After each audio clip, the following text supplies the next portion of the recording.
There's a grab, there's a hold, there's another grab. I mean, all of those are fouls. You know it's a problem when the worldwide leader in woke is willing to call you out. The exclusive home of pretend basketball, the network that prides itself as the proud home of the WNBA.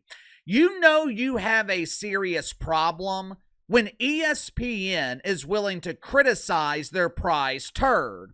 Not only that, ESPN was willing to criticize the lack of officiating against Caitlin Clark, who, according to the pretend analyst at the network like Monica McDougal, is public enemy number one in the WNBA dump.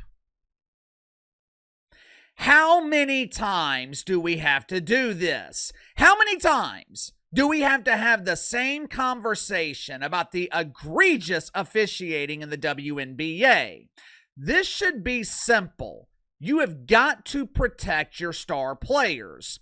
Caitlin Clark has missed damn near the entire season with various injuries. Did the lack of calls, did the overly physical defense lead to those injuries?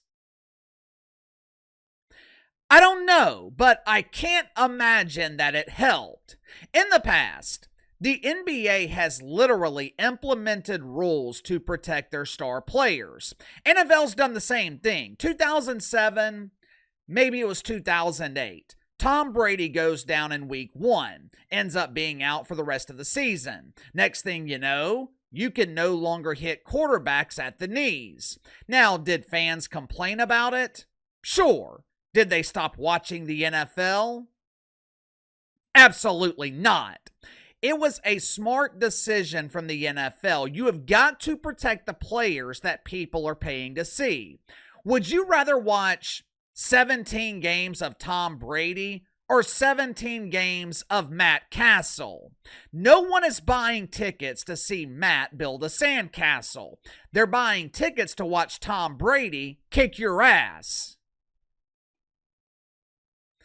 I know this concept might be difficult for the WNBA to understand because the dump, they have never operated like a business. For the last 3 decades, the WNBA has operated like a 501c3, a charity.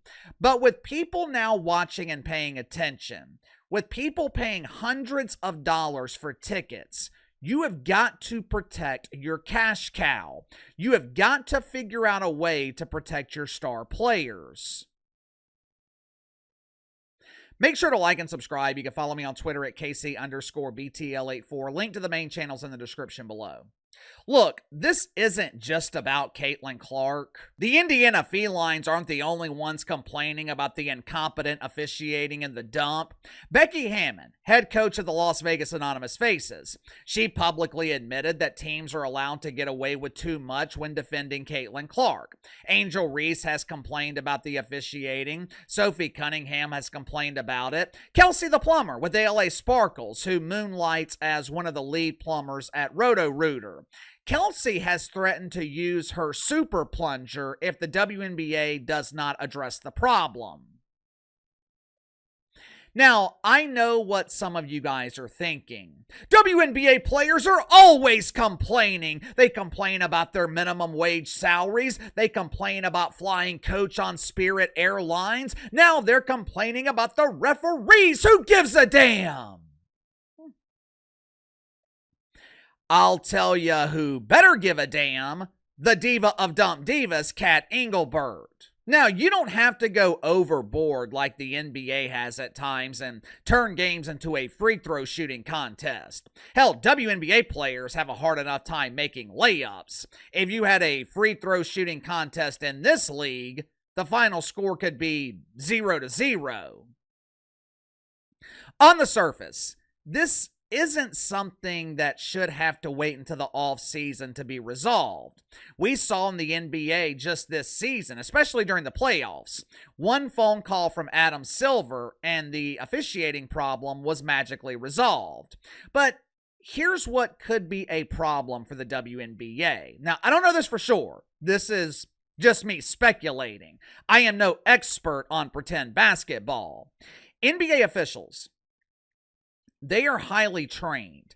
I know they're constantly criticized, but NBA officials know what the hell they're doing.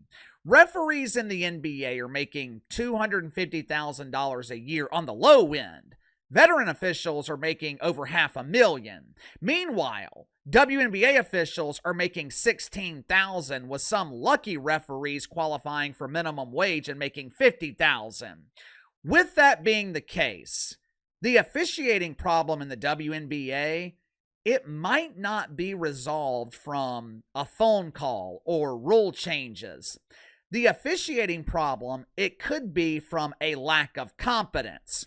You get what you pay for, and the WNBA is paying for Little League officials.